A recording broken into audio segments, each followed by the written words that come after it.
নমস্কার সকলকে। তো বন্ধুরা, মরশুমের শুরুটা খুব একটা সুখকর হলো না মোহনবাগান দলের জন্য এবং সেই সঙ্গে মোহনবাগান সমর্থকদের জন্য। তবে ইস্ট বেঙ্গল দলকে নিয়েও দু একটা খারাপ খবর আছে। তো সবটাই এই ভিডিওতে আলোচনা করব। তোমাদের কাছে একটা রিকোয়েস্ট, তোমরা ভিডিওটা শুরু থেকে শেষ পর্যন্ত দেখতে থাকো। তো প্রথমে মোহনবাগান দলের যে খারাপ খবর সেটা যদি বলি, সেটা তোমরা কিছুটা থাম্বনেল দেখে আন্দাজ করতে পারছো। তো সেটা হলো, আজকে মোহনবাগান দলের সঙ্গে ইস্টবেঙ্গল দলের খেলা ছিল, কলকাতা ডার্বি। যদিও সেটা সিনিয়র দলের নয়, জুনিয়র দলের ছিল, আন্ডার 18 দলের খেলা ছিল, যেখানে মোহনবাগান দল আজকে ইস্টবেঙ্গল দলের কাছে 2-0 গোলে হেরে গেছে। তো যেহেতু ডার্বি ম্যাচ, সেহেতু যে কোনো দলই ডার্বিটা জিততে চায়। এটা যে কোনো সমর্থকই চায় যে তাদের দল ম্যাচটা জিতুক। যদিও এই মুহূর্তে দাঁড়িয়ে ফুটবলের ক্রেজ কিছুটা কমে গেছে, যেহেতু ভারতীয় ফুটবলের বর্তমান অবস্থা খুব একটা ভালো নয়। আইএসএল হবে কি হবে না সেই নিয়েও একটা কনফিউশন ছিল।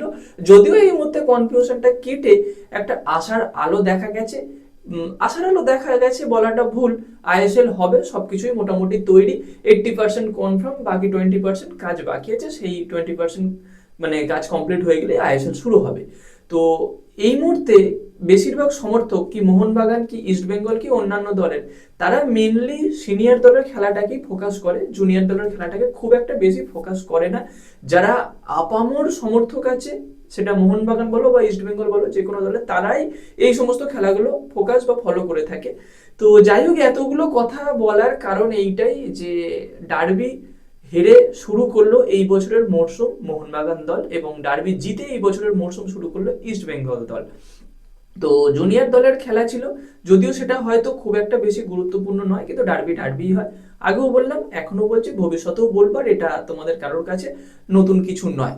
তো আশা করছি এরপর যখন আইএসএল হবে তখন আইএসএল এ মোহনবাগান দল কামব্যাক করবে, কারণ এই মুহূর্তে আইএসএল এ যে কটা দল খেলছে বা যে কটা দলের যে পরিমাণ প্লেয়ার আছে, তাদের সব থেকে খতরনাক টিম, সব থেকে ব্যালেন্স টিম, সব থেকে মানে অনুশীলনের দিক থেকে এগিয়ে আছে মোহনবাগান দল। ইস্টবেঙ্গল দলও এগিয়ে ছিল, কিন্তু এই মুহূর্তে তাদের দুটো প্লেয়ার দল ছেড়ে দেয়, কিছুটা দলটা দুর্বল হয়েছে বলা যেতে পারে। তবে এই সঙ্গে আরো একটা খারাপ খবর বেরিয়ে আসছে ইস্টবেঙ্গল দলকে নিয়ে, যেটা হলো তাদের যে মিডফিল্ডের লাইন ছিল, বিদেশি midfield, Saul Crespo, Basil Rashid এবং মিগুয়েল ফিগুয়েরা, এই তিনজনের মধ্যে কিন্তু আরো একজন মিডফিল্ডার আজকে প্র্যাকটিস করলো না, মাঠের বাইরেই ফিজিওর সঙ্গে সময় কাটালো, সে হলো সল ক্রেসপো। তো মোটামুটি অনেক জায়গায় সল ক্রেসপো ইস্টবেঙ্গল দলকে বাঁচিয়েছে হারের মুখ থেকে। এমন ম্যাচ গেছে যেখানে ইস্টবেঙ্গল হেরে যাবে বুঝতে যাচ্ছে, সেখানে সল ক্রেসপো ম্যাচ বাঁচিয়েছে, গোল করেছে, গোল করিয়েছে। এইরকম একটা কোয়ালিটি প্লেয়ার সল ক্রেসপো, যেটা ইস্টবেঙ্গল দলের একটা সমর্থকের কাছেও অজানা নয়। তো আজকে যে প্র্যাকটিস সেশন ছিল, সেই প্র্যাকটিস সেশনে কিন্তু সল ক্রেসপো বল পায়ে প্র্যাকটিস করেনি, প্লেয়ারদের সঙ্গে প্র্যাকটিস করেনি। অন্যান্য প্লেয়াররা সবাই প্র্যাকটিস করেছে, কিন্তু সল ক্রেসপো মাঠের বাইরেই সাইক্লিং করেছে। এবার সাইক্লিং মানে তো সাইকেল নিয়ে সারা মাঠ রাউন্ড মারছে এরকম নয়, মানে জিমের যে সাইক্লিং গুলো করা হয় সেই রকম সাইক্লিং করেছে, ফিজিওর সঙ্গে সময় কাটিয়েছে। এইটা অবশ্যই ইস্টবেঙ্গল সমর্থকদের জন্য খুব একটা ভালো খবর কিছু নয়। তবে এমনটাও খারাপ খবর কিছু নয় যে সে দল ছেড়ে দিচ্ছে বা ছেড়ে যাবে খুব বড় কোনো ইনজুরি। যদি বড় কোনো ইনজুরি থাকতো তাহলে মাঠেও আসতো না, বা ফিজিওর সঙ্গে সময়ও কাটাতো না, বা জিম করতো না। তো মোট কথা ইনজুরিটা হয়তো ছোটখাটো, খুব একটা বড় কিছু নয়। আশা করছি রিকভার করে যাবে, 2-3 দিনের মধ্যে আবার বল পায়ে প্র্যাকটিস করবে, কারণ সামনেই আছে আইএসএল। আইএসএল এ মোহনবাগান এবং ইস্টবেঙ্গল দুই দলেরই হোম গ্রাউন্ড আমাদের যুবভারতী ক্রীড়াঙ্গন।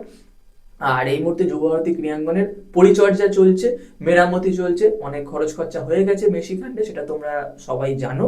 তো তারপরে আশা করব মোহনবাগান ইস্টবেঙ্গল দুই দলই খেলবে, ইস্টবেঙ্গল দলটাও যথেষ্ট শক্তিশালী হবে। তো এই ছিল আজকের আপডেট, ছোট করে এক কথায় এক লাইনে তোমাদের সঙ্গে শেয়ার করলাম। কেমন লাগলো কমেন্টে জানিও, এবং এইরকম খেলা সংক্রান্ত ভিডিও আরো পেতে চাইলে আমাদের চ্যানেলটাকে সাবস্ক্রাইব করে তার পাশে বেল আইকনটাকে অন করে দিও। তো গাইস, দেখা হচ্ছে পরবর্তী ভিডিওতে। Bye bye.